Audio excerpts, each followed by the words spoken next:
Assalamualaikum warahmatullahi wabarakatuh. Kembali lagi di channel Berita Mistis. Untuk kisah kali ini masih melanjutkan dari kisah yang sebelumnya, yaitu sebuah kisah yang berjudul Gunung Sumbing 1998, ketika batas hidup dan mati tinggal seujung jari. Sebelum kita masuk ke ceritanya, teman-teman tekan dulu tombol like video ini dan jangan lupa tekan juga tombol subscribe channel ini dan nyalakan juga lonceng notifikasinya agar tidak ketinggalan cerita-cerita baru dari channel ini. Dan bagi teman-teman yang ingin membaca langsung ceritanya, nanti silakan saja kunjungi linknya yang nanti akan saya sertakan di kolom deskripsi. Dan seperti apa untuk kisah kali ini? Langsung saja kita simak berikut ini.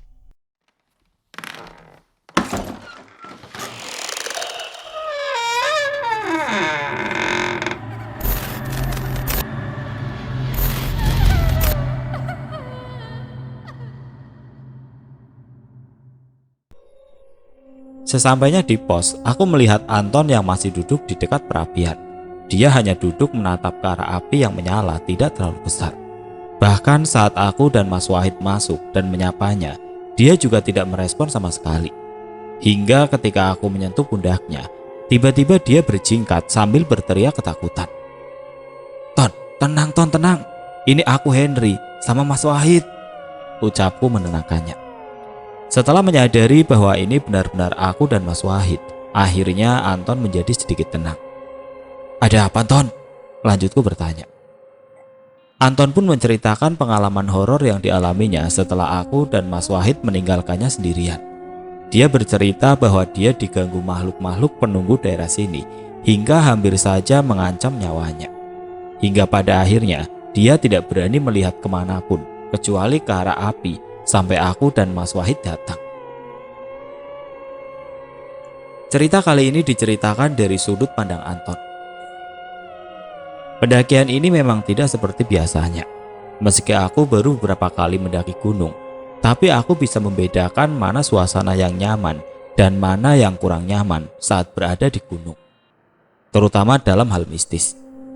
Sejak awal mulai perjalanan, perasaanku sudah tidak enak. Aku merasa diikuti sesuatu yang aku tidak mengerti itu apa. Aku merasa tidak melanggar pantangan apapun. Aku pun yakin Henry juga sama. Tapi aku tidak tahu bagaimana dengan Mas Wahid, orang yang baru ku kenal di base camp tadi dan bergabung denganku dan Henry di pendakian ini.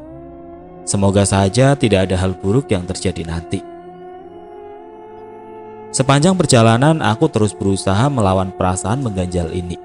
Hingga pada akhirnya kami sampai di pos 2. Dikarenakan cuaca yang kurang mendukung, maka kami memutuskan malam ini beristirahat di pos 2 saja. Karena sepertinya terlalu berbahaya jika kami melanjutkan pendakian. Usai menyalakan api unggun dan makanan yang dimasak Mas Anton siap, kami pun menikmati makan malam bersama. Hingga kami dikagetkan oleh suara keras seperti dinding bedeng yang dilempar dengan suatu benda. Perlu diketahui, bedeng ini terbuat dari kayu untuk rangkanya dan dinding serta atapnya menggunakan seng. Sehingga ketika dipukul akan menimbulkan suara yang sangat keras. Mas Wahid dan Henry berinisiatif memeriksa keluar. Mereka khawatir akan datangnya binatang liar. Aku memang sengaja tidak ikut. Selain males, makananku juga belum habis kunikmati. Paling mereka tidak lama. Jadi sebaliknya aku tetap di sini saja, begitu batinku. Setelah mereka berdua keluar, aku kembali bersantai menikmati makan malam sambil menghangatkan badan di depan api unggun. Hingga beberapa waktu, aku baru menyadari jika mereka sudah terlalu lama keluar, belum juga kembali ke sini. Henry!" teriakku memanggilnya. Jika dia berada di luar bedeng, seharusnya mendengar teriakanku. Tapi tidak ada jawaban sama sekali dari sana, baik dari Henry maupun Mas Wahid. Merasa sedikit khawatir dengan keadaan mereka, aku pun inisiatif memeriksa keluar. Aku berjalan memutar menuju tempat Henry dan Mas Wahid tadi. Tapi ketika sampai di lokasi, aku tidak mendapati siapapun. Lantas kemana mereka? Sialan, ternyata aku ditinggal sendiri, batinku. Saat memeriksa keadaan sekitar, aku melihat sesuatu tergeletak di tanah. Bentuknya bulat seperti bola. Entah kebodohan yang datang dari mana, atau mungkin karena dorongan rasa penasaran, aku pun mendekati benda itu untuk memeriksanya. Aku mendekatkan kepalaku pada benda itu supaya bisa melihat lebih jelas. Saat aku sedang mengamatinya dengan seksama, tiba-tiba sepasang mata terbuka dari benda itu. Ya, benar sekali. Benda itu ternyata adalah kepala. Aku terperajat hingga hampir terjerembab. Masih dalam kekagetanku, tiba-tiba kepala itu melayang mendekatiku. Kali ini telah terlihat mulut yang terbuka dengan giginya yang runcing. Terdengar suara tawa yang cukup nyaring dan mengintimidasi. Ya, benar. Kali ini aku sangat ketakutan. Aku berusaha menghindari makhluk itu, tapi aku bingung hendak kemana. Saat ini aku benar-benar sendirian. Henry dan Mas Wahid entah berada di mana. Semua tempat kurasa sudah tidak aman lagi bagiku saat ini. Aku berusaha bergerak pelan menghindari makhluk itu. Setidaknya aku harus masuk ke dalam bedeng dulu. Siapa tahu aku aman di sana. Ketika aku bergerak, makhluk berbentuk kepala tanpa badan yang melayang di depanku hanya diam saja tidak bergerak. Tetapi tatapan matanya terus mengarah padaku. Mulutnya masih terbuka, mengeluarkan lendir yang sangat menjijikan. Aku berusaha tidak memperdulikannya. Tetapi ketika aku telah berhasil menghindari makhluk itu dan hendak menuju ke arah depan bedeng dari sisi samping, aku melihat sosok makhluk berambut sangat panjang dengan pakaian putih menghadang jalanku. Mungkin ini yang disebut kuntilanak. Jarak kuntilanak itu denganku sangatlah dekat, mungkin hanya sekitar 2 meter. Dia pun tidak bergerak sama sekali, tetapi dari telingaku, aku mendengar suara tawanya yang khas. Tawa mengikik sangat menyeramkan, yang terdengar seolah menggema dari kejauhan. Panik, itu yang aku rasakan saat ini. Aku sungguh bingung harus berbuat apa. Dari depan dan belakangku, sama-sama dihadang makhluk menyeramkan, yang sangat tidak kuharapkan kehadirannya. Dengan sisa-sisa keberanian yang kumiliki, aku pun berlari menjauh menuju ke arah rimbunan semak di samping bedeng. Aku berpikir untuk menghindari kedua makhluk itu dulu, lalu memutar dan kembali ke arah bedeng. Saat aku berlari, tiba-tiba kakiku seperti tersandung sesuatu seperti akar, hingga aku pun tersungkur. Aku berusaha mengatur nafasku, sejenak kulihat ke belakang. Ternyata kedua makhluk tadi tidak mengikutiku. Aku sedikit lega, tapi ketika aku kembali memandang ke depan, aku pun seketika tercekat. Tepat di depanku, kini berdiri sesosok makhluk berukuran sangat besar dengan bulu panjang menutupi sekujur tubuhnya. Di kepalanya terlihat ada tanduk, matanya merah menyala, dan di mulutnya terdapat taring yang cukup panjang. Makhluk itu menatapku sambil menyeringai. Dalam ketakutan yang telah sepenuhnya menguasaiku, aku tidak lagi mampu menggerakkan tubuhku. Seluruh persendianku terasa sangat kaku. Bahkan untuk memejamkan mata pun, aku tidak mampu. Aku seolah sedang dipaksa untuk terus melihat makhluk di depanku ini. Yang kuharapkan saat ini adalah pingsan, supaya aku tidak lagi melihat kengerian ini. Tetapi entah bagaimana, kesadaranku masih sepenuhnya utuh. Tidak berapa lama kemudian makhluk itu bergerak, tepatnya tangannya yang bergerak. Sekilas kulihat cakar yang sangat tajam dari balik bulu-bulu yang menutupi tangannya. Dengan tangannya yang sangat panjang itu, dia bergerak hendak meraihku, atau mungkin tepatnya hendak menyerangku dengan cakarnya. Aku berusaha menggerakkan badanku untuk menghindar, tetapi sia-sia. Seluruh badanku masih kaku, hingga ketika tangan makhluk itu hampir mengenaiku, tiba-tiba, cap, semuanya gelap. Aku telah kehilangan kesadaranku. Aku merasakan dingin di sekujur badanku. Bahkan aku merasakan pakaianku basah. Perlahan kubuka mataku, gelap. Itu yang pertama kali kurasakan dengan pandanganku. Namun perlahan kulihat setitik cahaya berwarna jingga yang bergerak-gerak tidak beraturan. Ketika pandangan mataku telah kembali sepenuhnya, aku menyadari bahwa yang kulihat adalah api. Api dari perapian yang kami buat di dalam bedeng. Ternyata aku saat ini berada di depan bedeng. Entah bagaimana aku bisa sampai di sini. Terakhir ku ingat aku berada agak jauh dari samping bedeng dan dihadang makhluk hitam besar yang hendak menyerangku. Perlahan ku gerakan badanku. Aku berusaha berdiri dan berjalan menuju ke dalam bedeng. Aku harus mengganti bajuku yang telah basah oleh hujan ini dengan baju yang kering. Itu yang pertama ku pikirkan karena aku takut akan terserang hipotermia. Saat aku sedang berjalan tertatih, aku kembali mendengar suara-suara seperti suara tangis, tertawa, orang bicara dan suara langkah. Begitu terus-menerus. Meski dengan bersusah payah, akhirnya aku sampai juga di dalam bedeng. Aku segera mengganti pakaianku, lalu duduk di dekat api. Aku terus duduk di dekat api dan terus memandang ke arah api. Aku tidak berani memandang ke arah lain karena aku sangat menyadari bahwa ada banyak sekali makhluk gaib di sekelilingku. Bahkan dari sudut mataku, aku bisa melihat mereka. Terkadang terlihat seperti ada pocong, lalu kuntilanak, lalu berganti sosok orang tua, berganti lagi sosok hitam besar. Begitu terus menerus. Entah sudah ada berapa jenis yang menampakkan diri, hingga beberapa waktu kemudian, aku merasa ada tangan yang memegang pundakku. Aku terjingkat sangat ketakutan sambil berteriak, "Ton, tenang Ton, tenang. Ini aku Henry sama Mas Wahid," ucapnya. Awalnya aku masih ragu, takut bahwa itu adalah makhluk gaib yang sedang menyerupai temanku Henry. Tetapi ketika beberapa saat ku amati, ternyata itu benar mereka berdua. Aku sangat lega mereka telah kembali ke sini. Bukan hanya lega karena mereka tidak apa-apa, tapi juga lega karena aku tidak lagi sendirian. Jadi setidaknya kami bisa melawan rasa takut bersama-sama. Tidak banyak hal yang bisa kami lakukan malam ini. Suasana tidak banyak berubah. Hanya hujan yang semakin mereda, namun masih menyisakan rinai yang membuat suasana mencekam semakin kental.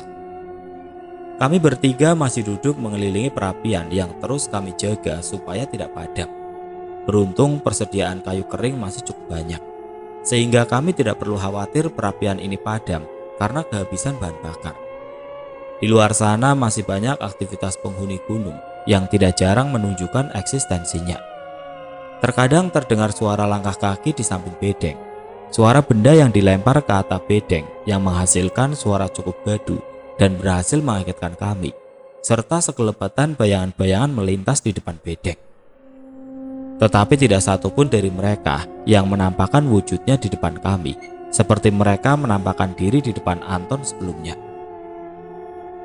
Tidak satupun dari kami yang bisa tidur. Rasa takut yang menyelimuti kami saat ini memaksa kami untuk terus terjaga. Hingga malam semakin larut. Entah sudah jam berapa, Mas Wahid terlihat beringsut merebah di depan perapian. Mungkin dia sudah terlalu lelah. Aku dan Anton masih tetap terjaga mengobrol tentang apa saja. Kami berdua memang tidak berniat untuk tidur, karena kami khawatir mendapatkan gangguan ketika kami terlelap. Hingga saat kami sedang asik menikmati kopi, tiba-tiba Mas Wahid berdiri lalu melihat keluar bedeng. Cukup lama dia berdiri tanpa melakukan apapun. Aku dan Anton pun hanya melihatnya. Kami hanya penasaran apa yang hendak dilakukannya. Tiba-tiba Mas Wahid berbicara sendiri, atau lebih tepatnya meracau karena tidak jelas apa yang diucapkannya. Dan tidak lama, tiba-tiba dia berlari keluar menembus kegelapan dan rinai hujan yang masih turun dengan lembut namun menakutkan. Aku dan Anton hanya saling pandang setelah melihat kelakuan Mas Wahid. Menyadari ada yang tidak beres, kami berdua mengambil senter lalu keluar mencari keberadaan Mas Wahid. Kami khawatir atas keselamatannya. Meskipun kami baru kenal, tetapi sebagai sesama pendaki gunung, apalagi kami mendaki bersama dalam satu tim, kami pun merasa bahwa kami semua adalah saudara. Aku dan Anton menyusuri area sekitar pos untuk mencari Mas Wahid. Namun kami tidak dapat menemukannya. Tidak jarang kami juga berteriak memanggil namanya. Tidak satupun jawaban yang kami dengar. Justru kami malah mendengar suara-suara aneh dari penghuni gunung ini. Seperti suara tertawa, suara orang ngobrol, bahkan suara eraman harimau yang kami dengar samar terbias suara hujan. Merasa nihil hasil pencarian kami kami pun memutuskan kembali ke bedeng. Siapa tahu Mas Wahid sudah kembali. Sesampainya di bedeng kami merasa lega karena ternyata benar Mas Wahid sudah berada di dalam bedeng sedang duduk menghadap ke perapian. "Dari mana tadi, Mas?" tanyaku ketika aku telah sampai di hadapannya. Tidak ada jawaban dari Mas Wahid, bahkan dia sama sekali tidak menghiraukan kedatangan kami. Dia masih tetap diam memandang ke arah api. Mas Wahid," panggilku lagi. Dia tetap masih diam membatu, tidak memperdulikan kami. Hingga ketika aku hendak memegang pundaknya, tiba-tiba dia menepis tanganku, lalu menatapku tajam. Aku yang terkaget seketika mundur beberapa langkah. Tidak berbeda dengan Anton, dia juga melakukan hal yang sama. Mas Wahid lalu berdiri dan menatap kami berdua bergantian. Masih dengan tatapannya yang tajam, namun kali ini diiringi dengan senyuman yang menyeringai. Kami berdua sungguh ketakutan dibuatnya. "Kalian semua pengganggu," ucap Mas Wahid diselingi dengan geraman seperti geraman harimau. Mungkin ini yang disebut kesurupan, batinku. Mirip seperti yang pernah diceritakan orang-orang. Aku memang tidak tahu pasti bagaimana orang kesurupan. Mungkin ini pertama kalinya aku melihat langsung, dan jujur saja aku bingung bagaimana menghadapinya. "Dia harus ikut denganku," ucap Mas Wahid lagi. Karena sudah merasa sangat tersudut, akhirnya aku berusaha mengumpulkan keberanianku. Bagaimanapun juga, kami harus selamat. Begitu yang aku pikirkan. "Siapa kamu dan apa maumu?" ucap tegas kepada Mas Wahid. Atau tepatnya kepada sosok yang merasukinya. "Aku penguasa wilayah ini. Kalian lancang memasuki wilayahku dan membawa sesuatu yang mengotorinya," ucapnya lagi. Apa maksud makhluk itu? Seingatku kami datang dengan cara yang baik. Bahkan semua sampah yang kami hasilkan pun kami kumpulkan untuk besok dibawa turun lagi. Jadi sebetulnya kami mengotori apa? Pikirku sedikit kebingungan. "Apa maksudmu? Kami tidak mengotori apapun. Cepatlah pergi dari tubuh temanku," ucapku lagi. "Dia harus ikut denganku." Usai mengucapkan itu, Mas Wahid tiba-tiba melompat melewati perapian, langsung menuju ke depan bedeng yang berupa dataran agak lebar. Di depan bedeng itu Mas Wahid merangkak ke sana kemari mirip seperti harimau sambil terus menggeram. Sesekali dia berguling. Dia juga mencakar-cakar tanah sambil sesekali memakannya. Ya, benar. Dia memakan tanah merah basah di depan bedeng ini. Aku dan Anton segera mendekati Mas Wahid. Aku berusaha menangkapnya, tapi setiap kali aku menangkap tubuhnya, dia langsung berontak, bahkan melemparkanku. Tenaganya sungguh luar biasa. Aku dan Anton sangat kewalahan menghadapi Mas Wahid yang sedang kerasukan. Beberapa waktu kami saling berjibaku, hingga seluruh badan dan baju kami kini telah basah dan kotor, terkena lumpur.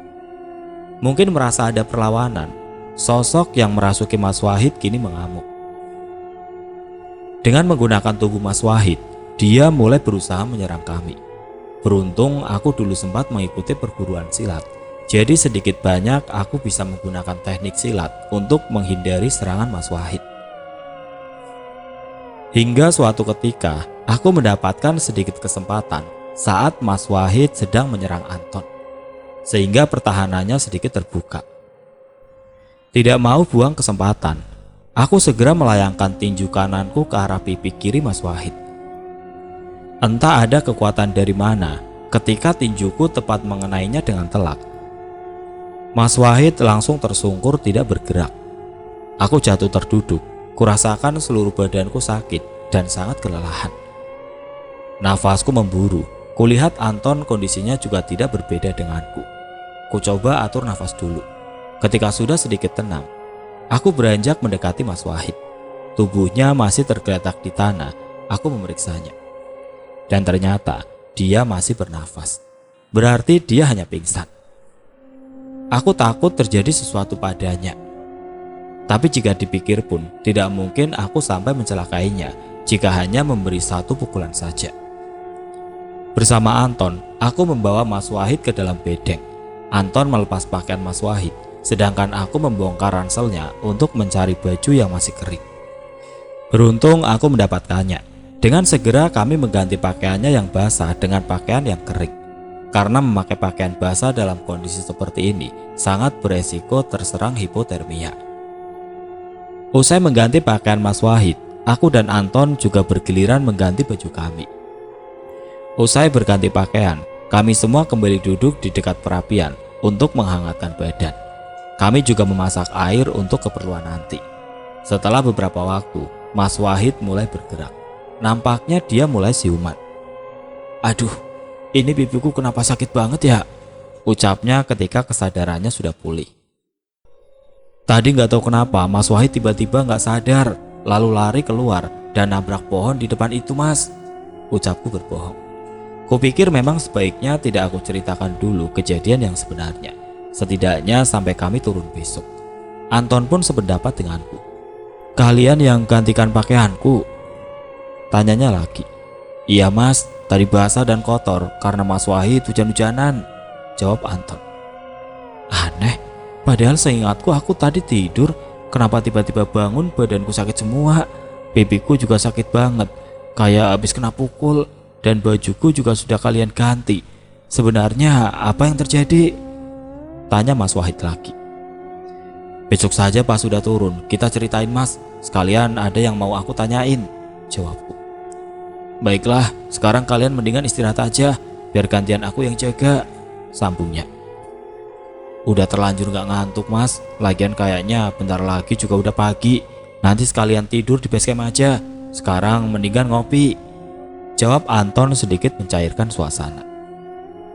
Pada akhirnya kami bertiga begadang sampai pagi di sini, ditemani kopi, rokok, dan cerita-cerita pengalaman kami masing-masing. Hingga tidak terasa hari mulai terang. Pagi kini telah menjelang. Hujan telah sepenuhnya reda, berganti suasana cerah dengan semburat mentari pagi yang menghangatkan. Usai sarapan dan berbenah, kami memutuskan tidak melanjutkan pendakian ini. Kami sepakat turun ke base camp bersama-sama. Selain badan sudah terlalu lelah, ingatan teror semalam juga masih lekat dalam ingatan kami. Jadi keputusan untuk turun adalah yang terbaik. Sepanjang perjalanan turun tidak ada hal menarik yang perlu diceritakan. Perjalanan kami lancar hingga sampai di base camp di siang hari. Sesampainya di base camp, kami membahas kejadian semalam.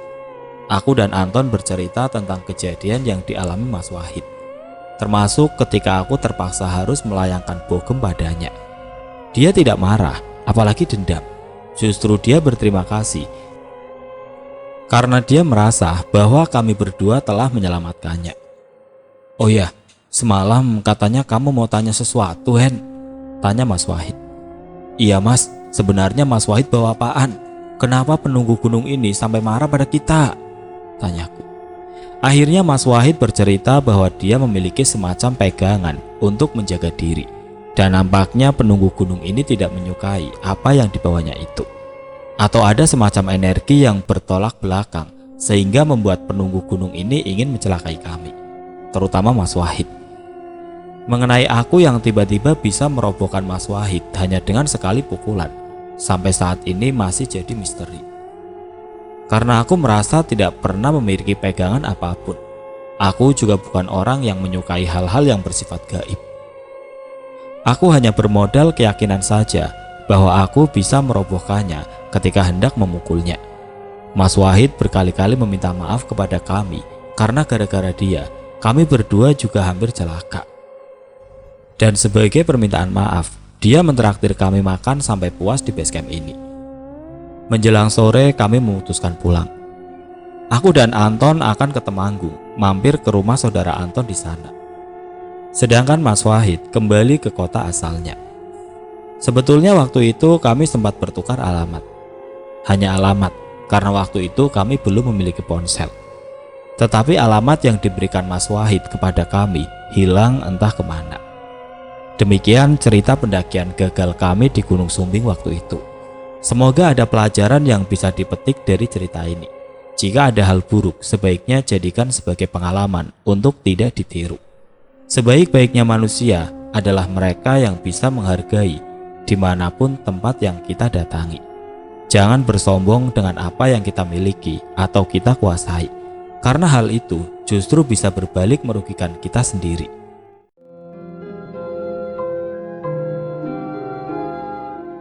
Oke teman-teman, sekian untuk cerita kali ini. Semoga apa yang sudah saya sampaikan dalam kisah ini dapat dijadikan pelajaran untuk kita semua. Dan bagi teman-teman yang baru bergabung, jangan lupa untuk like, komen, share, serta subscribe channel ini. Dan nantikan kisah-kisah horor berikutnya tetap di channel Berita Mistis. Wassalamualaikum warahmatullahi wabarakatuh.